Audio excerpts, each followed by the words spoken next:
Alors, nous disons merci aux pasteurs qui nous ont reçus. Nos remerciements vont tout droit aussi à l'apôtre, le visionnaire de l'église La Grâce. Je m'aimerais dire aussi merci à toi qui es venu. Et je disais encore merci beaucoup parce que vous avez soutenu la construction de ces grands temples, je disais. Moi, je connais des pasteurs. Et surtout à Kinshasa. Si vous allez chez lui, dans sa parcelle, vous allez trouver un charroi automobile imposant. Mais l'église est dans les bâches. Vous voyez? Alors nous pouvons quand même dire merci à l'apôtre pour avoir reçu et avoir investi. Merci aussi à vous qui financez d'une manière ou d'une autre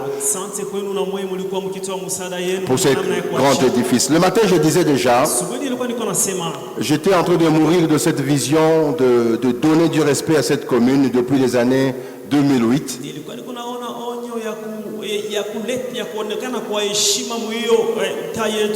Alors quand je vois des églises s'ériger comme ça, je remercie le Seigneur. Je remercie le Seigneur et en même temps, je remercie les pasteurs, je remercie les fidèles qui sont derrière cette vision-là. Alors je te dis aussi merci parce que tu as déjà donné un fils qui est une brique. Hein? Qui a donné déjà une brique? Brique. Mogo Pamba. Mogo. Si tu as déjà donné, en tout cas, à toi là, je dis merci. Merci. Alors, il a plu au Seigneur que nous puissions parler sur un thème très important. Et j'ai aimé quand j'ai vu que c'est le thème même de l'année. Et ça va presque de la même manière que le thème que le Seigneur nous avait donné aussi durant l'année 2022.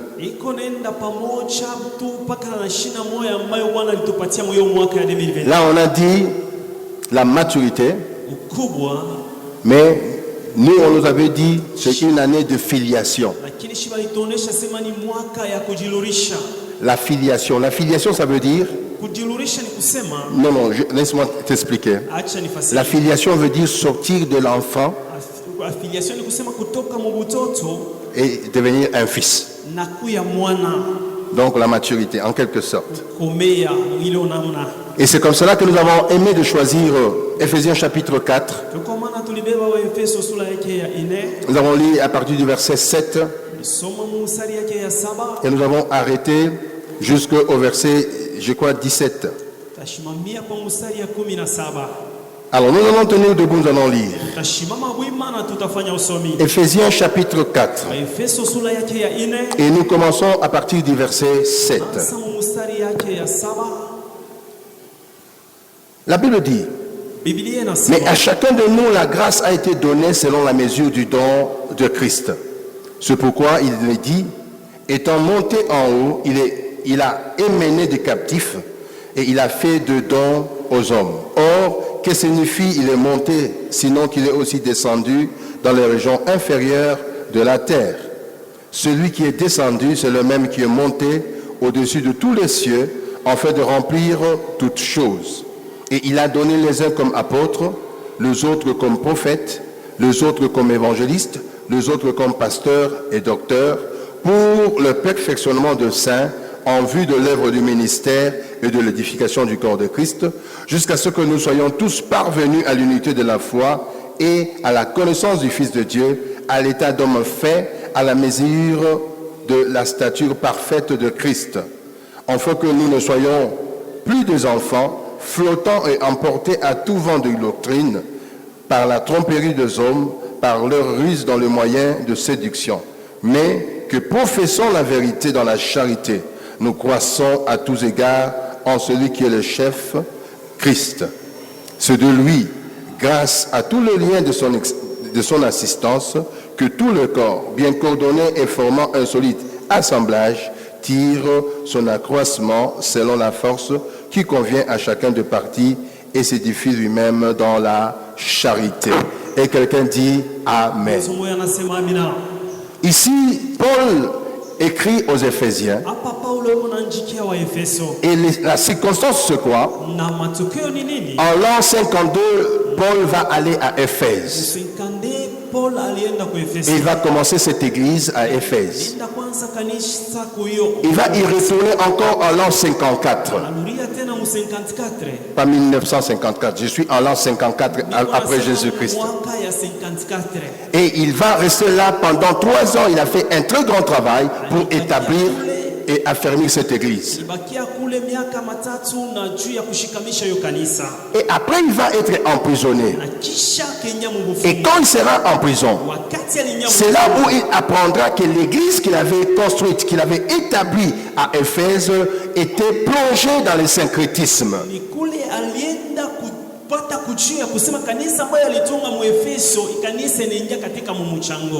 Et cette syncrétisme-là, ça veut dire, comme il a dit en Swahili, il mélangeait les choses de Dieu et les choses païennes.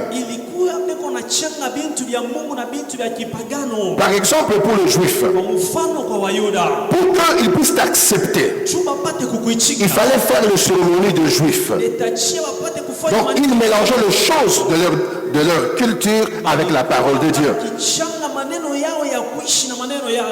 Et c'est comme cela que Paul a écrit aux Éphésiens. Il a expliqué sur beaucoup de choses. Mais le chapitre que nous avons pris ici, il a expliqué qu'il a fait des dons. Ça veut dire quoi? Il y a des dons spirituels, mais il y a le don des hommes. Un apôtre, c'est un don. Un pasteur, c'est un don. J'ouvre une parenthèse pour vous dire, on peut vous donner un pasteur, mais qui n'est pas réellement pasteur.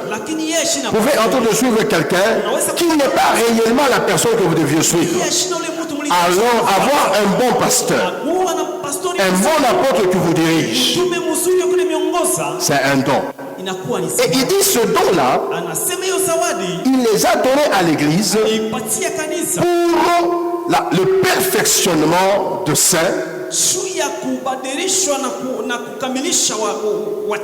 en vue du ministère. Et c'est de là que nous avons tiré notre thème d'aujourd'hui sur la maturité. Vous allez voir que le passage que nous avons pris, il n'y a aucun endroit où c'est écrit maturité. D'ailleurs, je vous dis que quand vous entrez même dans toute la Bible, il y a un seul endroit où c'est écrit maturité. Mais ici, on donne d'autres mots synonymes à la maturité. Et la Bible a beaucoup utilisé le mot perfection. Et c'est comme cela que j'aimerais te dire qu'il y a 3 sortes de perfection.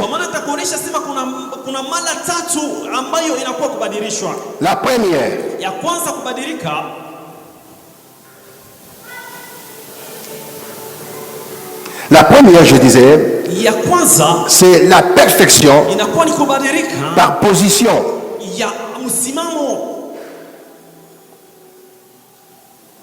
Ou positionnel pour être vraiment en français. Il y a cette perfection-là qu'on appelle la perfection positionnelle. Qu'est-ce que c'est la perfection positionnelle? La perfection positionnelle, c'est par rapport au travail que Christ accomplit en nous. C'est que le Seigneur est en train de faire. Nous qui étions hier de païens affermis, mais il a travaillé en nous, il nous a transformés et nous sommes devenus ce que nous sommes devenus. Ça, c'est la perfection positionnelle. Le deuxième type de perfection, c'est la perfection progressive. Ce que toi tu dois faire. J'aime un mot en Kiluba. En Kiluba 4, on dit, si Dieu te fait grâce, toi aussi mets-toi dedans. Laisse-moi dire ça en Kiluba bien. En Kiluba on dit ceci.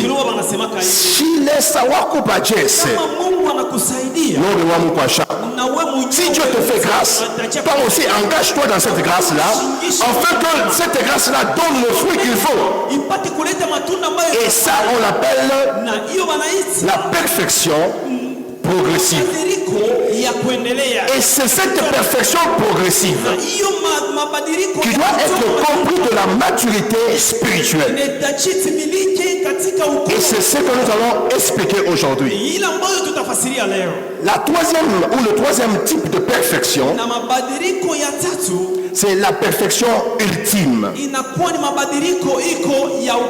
Là, c'est quand Jésus va venir. Quand il va nous transformer afin que nous puissions aller au ciel. Vous savez, j'aimerais vous dire que même si nous faisons tout, la Bible nous dit en Ésaïe que notre perfection paraît devant le Seigneur comme un habit souillé. Il faudra vraiment que le Seigneur nous complète de sa perfection, que j'appelle la perfection ultime, pour aller au ciel. Alors, nous allons aujourd'hui parler de la perfection ultime, progressive ou de la maturité spirituelle.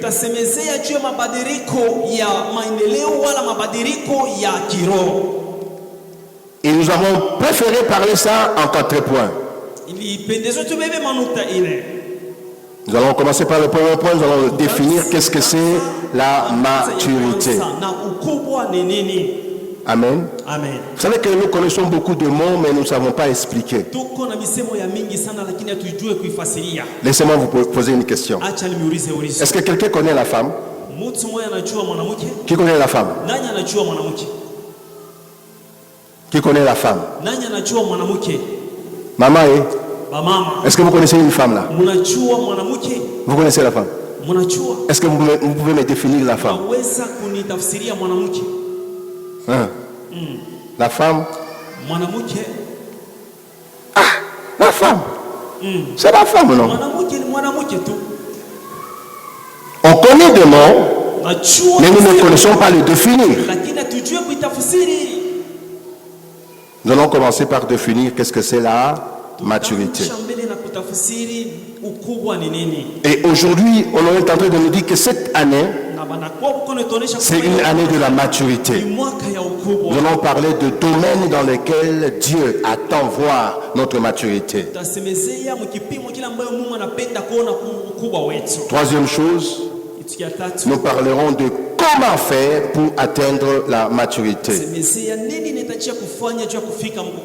Et nous allons terminer par les objectifs, le pourquoi même de la maturité. Pourquoi on insiste sur la maturité. Voilà. Et si Dieu nous fait grâce, vous savez, personnellement, quand j'étais en train de préparer, j'ai compris que ça ne suffisait pas de parler ça en une séance. Ce sont des choses qu'il faut décortiquer en détail afin que réellement le saint arrive au perfectionnement. Mais nous allons quand même donner l'essentiel. Commençons par les commencements. Qu'est-ce que c'est la maturité? Quand on nous dit cette année c'est une année de maturité, que veut dire la maturité? 1. La maturité, c'est un état de quelque chose qui est arrivé à son accomplissement. Quelqu'un qui est accompli. Luc chapitre 6, verset 40. Dit ceci, que jamais un disciple ne peut être comparé à son maître. Mais un disciple accompli, il est comme son maître. Un disciple mature, il est comme son maître. Un disciple arrivé à cette étape-là demandé, il est comme son maître. J'ouvre une parenthèse pour parler de père et de fils. Vous savez, en tant que père, et je le dis et je le répète, nous avons la mission d'élever le fils au-dessus de nous. Laissez-moi entrer dans le séculier, dans le naturel. Si moi j'ai été diplômé, et si j'ai vraiment de fils, je dois les élever au-dessus de moi. Ils doivent être plus grands que moi. Ils doivent aller loin que moi. Sinon, je ne serai pas un père.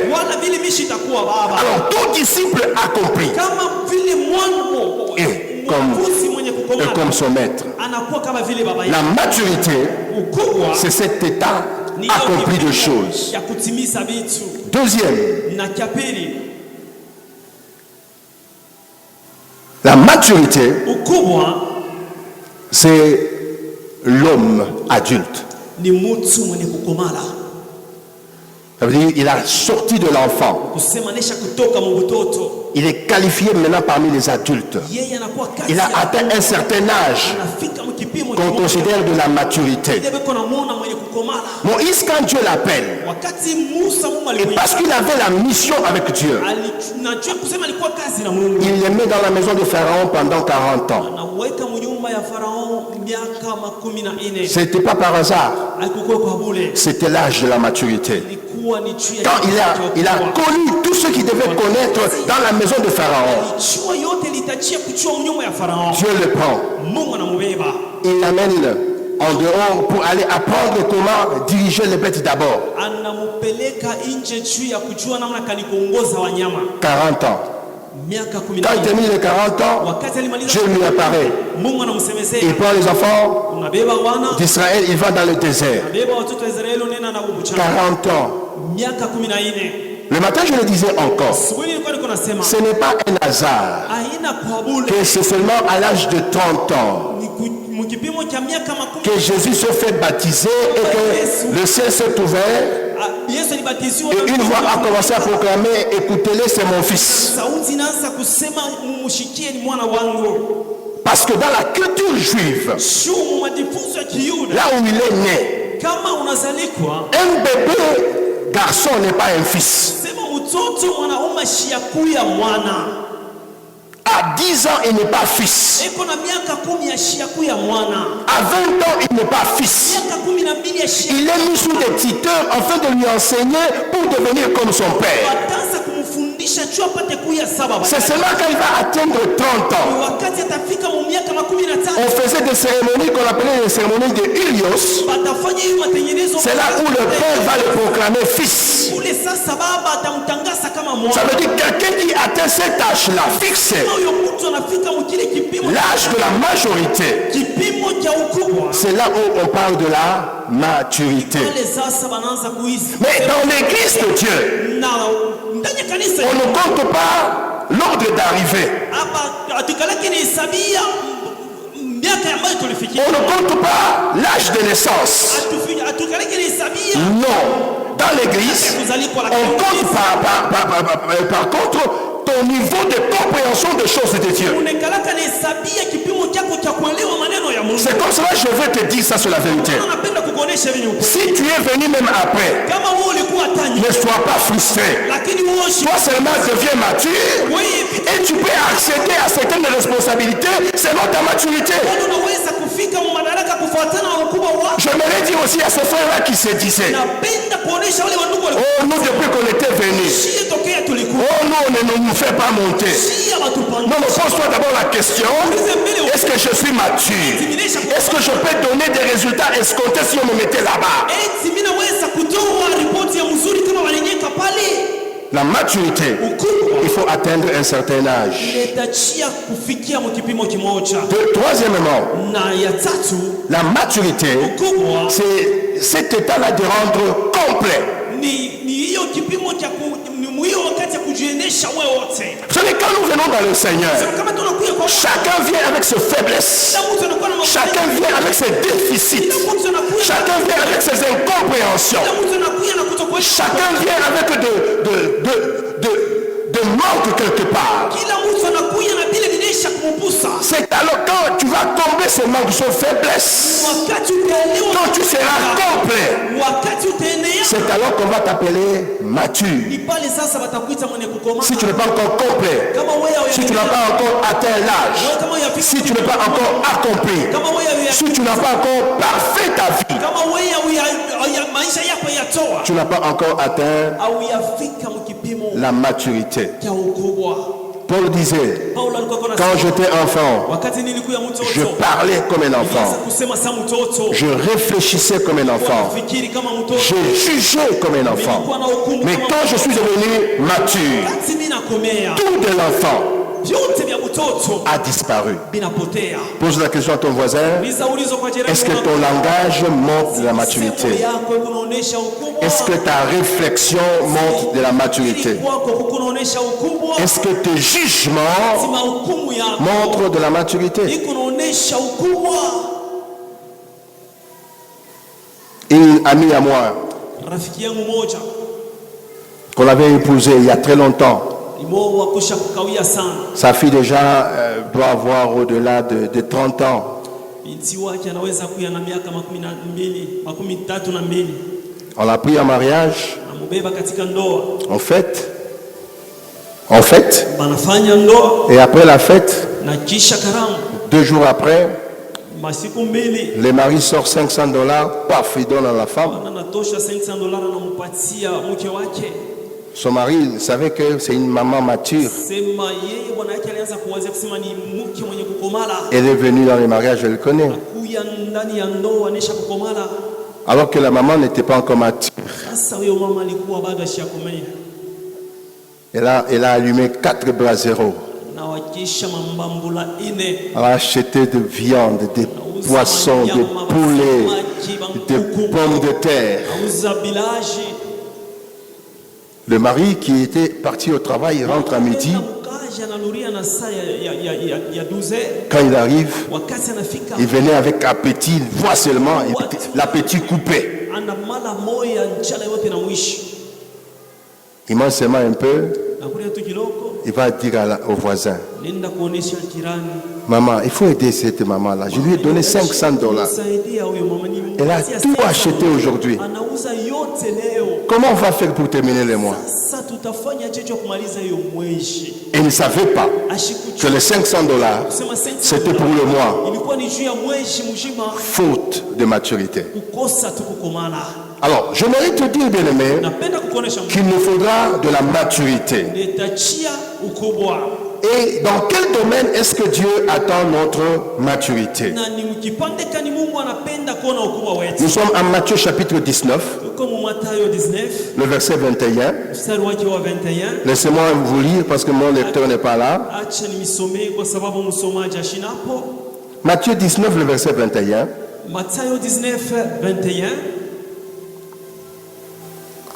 Commençons même à partir du verset 20 pour une bonne compréhension.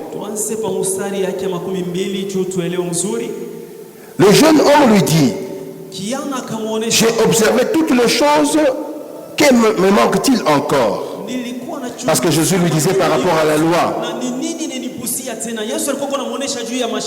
Jésus lui dit, si tu veux être parfait, si tu veux être mature, va. Vends ce que tu possèdes, donne-le aux pauvres et tu auras un trésor dans le ciel. Puis viens et suis-moi. Après avoir entendu ces paroles, le jeune homme s'en alla tout triste, car il avait de grands biens et il n'est plus revenu. Il a choisi garder le bien au lieu de gagner le ciel. Nous avons besoin de la maturité dans nos choix. Quand on met un bonbon ici et le foufou ici, l'enfant va aller au bonbon parce que le bonbon est succulent. Mais il ne sait pas qu'après manger le bonbon, il aura faim. Il faut bien savoir choisir. Votre choix montrera si vous êtes mature ou si vous n'êtes pas mature. Dieu veut voir votre maturité dans le choix.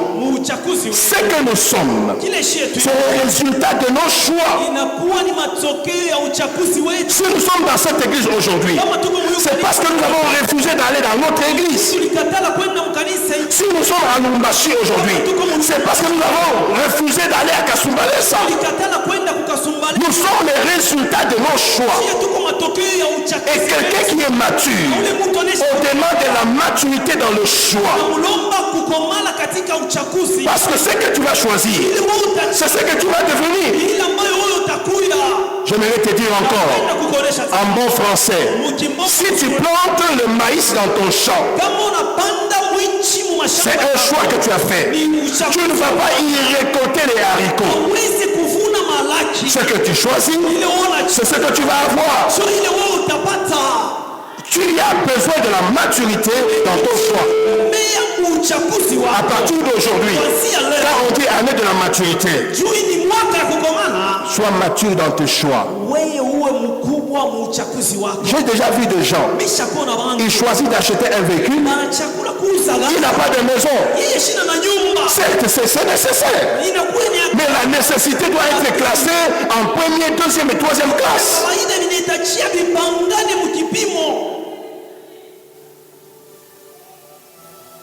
Nous devons avoir de la maturité dans les choix. Je veux dire, comme j'ai vu des jeunes dames là, même dans le mariage, vous devez avoir de choix. Ne choisissez pas un homme élégant. Ne choisissez pas quelqu'un qui est commerçant, qui a l'argent. Je vous donne le choix, le bon choix. Choisissez quelqu'un qui connaît Dieu et qui a un diplôme. C'est fini. Même s'il n'est pas mal aujourd'hui, demain, tu vas avoir quelque chose. Soyez mature dans vos choix. Deuxième domaine dans lequel Dieu attend notre maturité.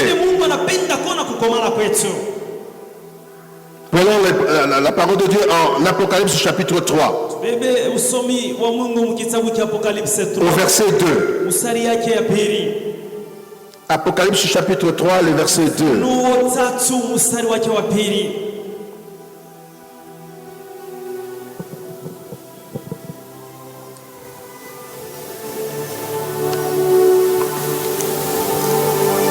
Écoutez ce que dit la parole.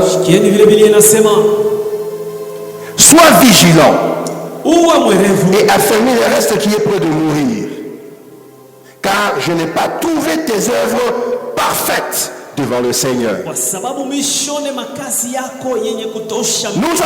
de la maturité dans l'œuvre, dans le travail. Tu dois avoir de la maturité. Et moi, je disais le matin que j'ai travaillé pendant un certain moment au garage Mercedes. Il était écrit dans le garage que ce qui mérite d'être fait mérite d'être bien fait. Le travail que le Seigneur t'a donné, fais-le bien, fais-le avec du cœur, mets du temps, mets du talent, mets tes pensées, mets ton effort, que ça donne au bien. La Bible dit quelque part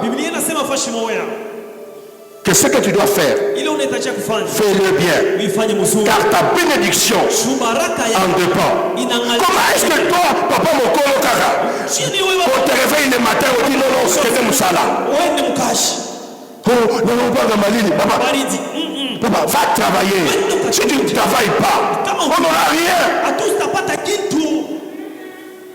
Pour étudier, il faut te supplier, il faut te donner l'argent. N'étudie pas et attends les résultats à la fin de l'année. On a besoin de ta maturité, de preuves de maturité dans l'œuvre, dans le travail que Dieu t'a donné, dans le travail professionnel que tu fais. Tu as besoin de maturité. J'ouvre une parenthèse pour te dire une chose. Moi, je ne suis pas d'accord avec la plupart des pasteurs qui disent hii ni kazi ya mwili, hii ni kazi ya roho. Non, pour moi, même si tu vas à la Shekamil, à Shemaf, ce que tu fais là, c'est le travail de Dieu. Je m'explique. Si nous avons besoin de la dîme, ça va sortir de ce travail-là. Si nous avons besoin des offrandes, ça va sortir de ce travail-là. Alors, fais-le bien, avec maturité. Tu entres seulement, on va dire qu'on et puis après,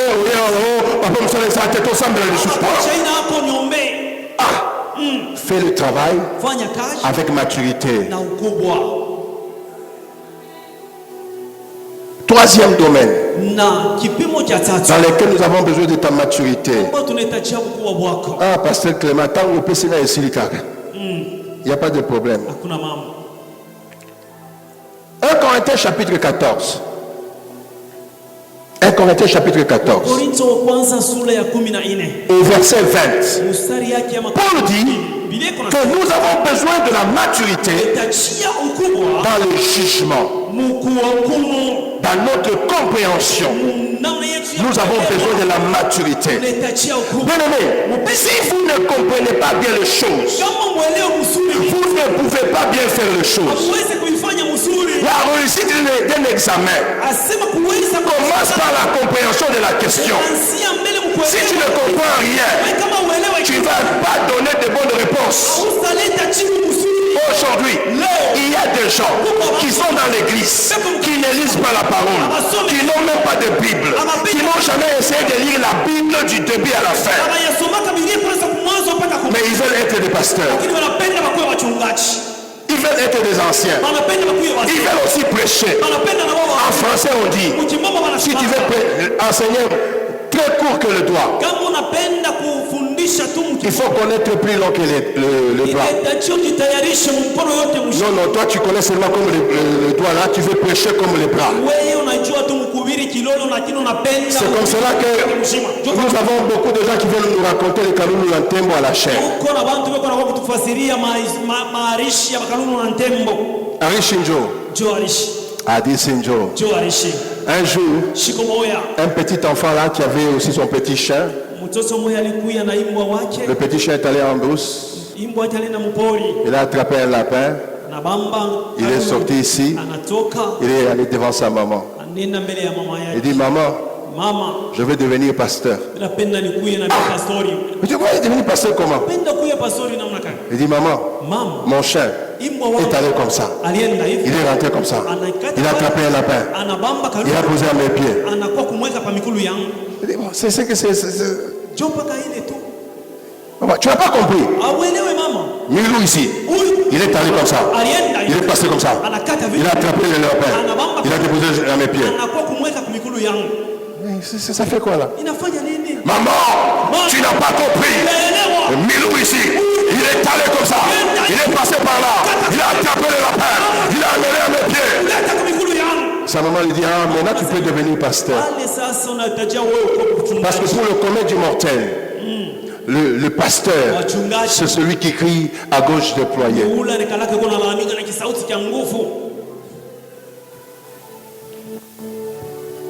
Cherchons la compréhension. Comment avoir la maturité? Il faut accepter d'être équipé. Équipé veut dire vous venez avec des insuffisances. Vous venez avec des incompréhensions. Et on essaie de le colmater. On essaie de vous aider. On essaie de vous donner la forme. Bien-aimé, dans le ministère, faire l'œuvre de Dieu sans être équipé, c'est comme travailler à une casserole d'acide les mains nues. Tu vas te brûler et tu vas mourir. Il faut être équipé. Dis à ton voisin, dans la maturité, cherchons à être équipés. Ça veut dire quoi? Parfois là vous dites à votre pasteur, pasteur, ferme d'abord la Bible. Commence à nous expliquer la doctrine de notre église. Posez des questions. S'il ne s'explique pas bien, il papa là nous n'avons pas bien compris, changeons cette doctrine. Pourquoi? C'est toujours un danger de commencer l'œuvre sans être équipé. Deuxième chose qu'il faut faire, il faut donner le temps. Il faut du temps. La maturité demande du temps. Jésus dans son ministère, il n'a fait que le ministère de 3 ans. Mais il a eu la préparation de 30 ans. 30 ans de préparation pour un ministère de 3 ans. Mais toi, tu veux seulement 3 mois de préparation et que tu fasses un ministère de 30 ans. Ça va pas aller. Plus long est ton temps de préparation, plus efficace sera ton ministère. Plus de temps que ta préparation va prendre, plus performant que tu seras, plus mature que tu seras. Dis à ton voisin qu'il nous faut du temps. Qu'il nous faut du temps. Rester au pied des grands pendant beaucoup de temps. Troisième chose qu'il te faut pour arriver à la maturité, il faut apprendre. 2 Timothée chapitre 3 verset 16 à 17 et Proverbe chapitre 1 verset 7 nous dit que pour atteindre la maturité, et Dieu même a inspiré les choses pour notre instruction. Quelqu'un qui ne veut pas être enseigné, il ne doit pas aussi enseigner. Comment tu veux enseigner sans être enseigné? Qu'est-ce que tu vas donner que tu n'as pas reçu? Un docteur du néant. Un docteur du néant. Non, il te faut apprendre. Regarde les disciples, âgés qu'ils étaient, mais ils ont dû rester pendant 3 ans au pied de Jésus, en train d'apprendre. Non, mais toi tu fais seulement parce que tu as appris à la télévision. Dis à ton voisin, acceptons d'apprendre. Acceptons d'apprendre. Pour arriver à la maturité, il faut accepter d'être équipé. Ça veut dire travailler à côté des grands. Il faut donner du temps au temps. Et il faut être disposé à apprendre.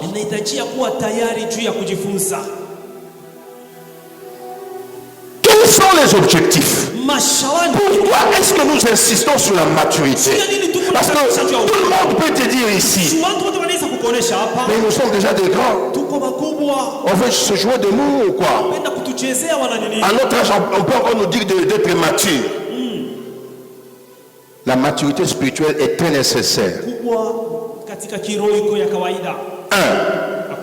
La Bible me dit, quand nous lisons Éphésiens que nous avons lu chapitre 4, versets 12 et 13 dit, la maturité est très nécessaire pour l'œuvre du ministère. En d'autres mots, pour accéder à n'importe quel ministère, il te faut de la maturité.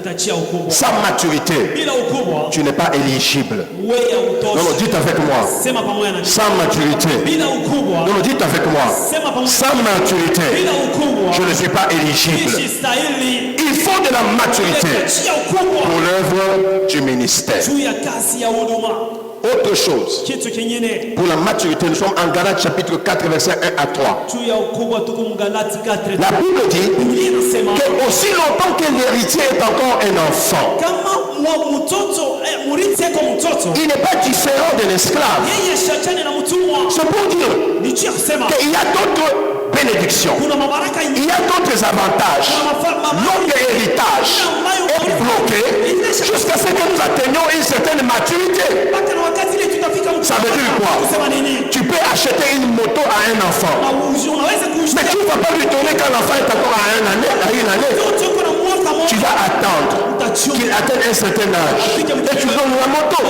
Je suis venu dire à quelqu'un, il y a des gens qui prient, il y a des gens qui chantent, il y a des gens qui montent même à la montagne réclamant certaines autres bénédictions. Avant d'aller à la montagne, regarde ta maturité.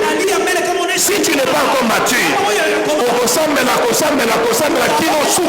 tu n'auras pas la chose jusqu'à ce que tu atteignes la maturité. Jusqu'à ce que tu atteignes la maturité. Et tu verras quand tu atteignes la maturité, des choses deviennent simples, faciles. Non, j'arrache. Ça ne s'arrache pas comme ça. J'arrache. Non. Atteins d'abord la maturité. Autre chose. Je vais dépasser jusqu'à 5 minutes. Excusez-moi. Autre chose. Par rapport à la maturité, c'est pour que tu portes de fruits. Ici, laissez-moi parler d'une manière prophétique. Ça doit être en Matthieu chapitre 13. C'est ce semeur-là qui était sorti avec la sémence. On dit que certains étaient tombés sur des endroits rocailleux, des épines, et ainsi de suite. Et au finish, on dit qu'une autre partie était tombée dans une bonne sémence. Et l'un apportait 30, l'autre 60, l'autre 100. Ça va? Ça va? Écoutez-moi. Pendant le temps de la régénération, de la repentance, c'est là où les gens donnent 30. Lorsque les baptêmes du Saint-Esprit viennent, ça augmente le potentiel. Tu peux donner jusqu'à 60. Mais quand maintenant le Saint-Esprit se mélange à la maturité, c'est là où tu vas atteindre ton plein potentiel pour donner 100. C'est pour dire, même le Saint-Esprit, ça ne te donne pas, ce n'est pas un signe de la maturité. Je répète, le Saint-Esprit ou le don du Saint-Esprit n'est pas le signe de la maturité. 1 Corinthiens chapitre 1 verset 16. Paul dit, vous avez tout le don. Il le félicite. Il le félicite. Quand on arrive au chapitre 3 verset 1 et 2, il dit, mais quand je parle avec vous là, je parle comme à des enfants, parce que vous ne pouvez pas tolérer la nourriture solide. Ah, donc, le don du Saint-Esprit n'est pas signe de la maturité. Même si tu as le don du Saint-Esprit là, même si tu parles en langue, va plus loin. Va jusqu'à la maturité. Et tu verras que ce don-là, non seulement tu vas commencer à prophétiser les slibs et les haricots que les gens ont mangés, tu vas commencer à travailler et de ce don-là vont sortir des églises, vont sortir des nations qui vont venir au Seigneur. Une des raisons pour laquelle nous voulons la maturité, c'est pour que nous puissions porter de fruits et de fruits qui demeurent. Autre chose, c'est par rapport à la vision. Quand Dieu donne à un père la vision elle est générationnelle. La vision elle est transmissible. Et elle ne peut se transmettre qu'à des fils matures. De Timothée 2:2. Cette parole que je t'ai donnée, confie-la à des hommes fidèles, à mesure aussi de la transmettre aux autres. Parfois aujourd'hui, laissez-moi vous dire la vérité, nous en tant que pères, quand nous regardons parfois l'église, nous pleurons, nous disons, si je meurs aujourd'hui, est-ce qu'il y a quelqu'un qui va continuer ce que j'ai commencé? Tu ne puisses pas être ballotté par tous les vents de doctrine. Aujourd'hui l'église n'est pas stable. N'est pas stable dans la foi. n'est pas stable dans la doctrine saine, n'est pas stable dans l'amour, n'est pas stable sur tout le plan. Et quand il n'y a pas de stabilité dans ce niveau-là, nous ne sommes pas encore matures. Il faut qu'on chante, il dit, on connaît le Fils seulement le soir. Quand il y a des problèmes, quand il y a des difficultés, quand il y a des bousculades, c'est là où vous allez voir les matures et les non matures. Les matures, malgré les problèmes, malgré les difficultés, malgré les secousses, ils sont stables. Stable dans la doctrine. Oh, pasteur, moi, ton famille, qu'on a eu chemin dans la pombe. Tu vois la pompe en pombe depuis Zaman? Quand pasteur en enfant bien ville, est-ce qu'il y a une chose à dire? Pasteur, il y a deux types de fils. Il y a le fils que moi j'appelle le racine et le fils que j'appelle le feuille. Quand la saison sèche arrive, le feuille jaunisse et tombe, mais les racines nous supportent encore. Ce sont les racines là que j'appelle des gens matures. Là où tu es, pose-toi la question, est-ce que tu es racine ou tu es feuille? Les feuilles sont seulement venues embellir l'église. Les feuilles sont seulement là pour autre chose, mais les racines sont là pour soutenir la vision. Les racines sont là et c'est cela que j'appelle des matures. Les gens qui peuvent capter la vision, la pérenniser et l'accomplir. Pourquoi? Parce que quand Dieu donne la vision, il la donne à une personne. Mais l'accomplissement de la vision demande le concours de plusieurs personnes. Et ces personnes-là ne doivent pas être de feuilles, doivent être des racines. Pourquoi? Parce que le feuille ne résiste ni au feu, ni à la chaleur, ni à la saison. Quand la saison passe, il passe avec la saison. Je suis venu dire à quelqu'un, ne sois pas un saisonnier. Un mature n'est pas un saisonnier. Il est là aujourd'hui et pour les temps indéfinis. Et si tu m'as compris, tu dis Amen. Non, non, tu n'as pas dit Amen. J'aimerais ce matin que tu te tiennes debout, que tu commences toi-même à prier. Regarde ce qui te manque. Regarde ce qu'il te faut pour que tu deviennes mature. Prie pour le Seigneur, que le Seigneur te l'accorde.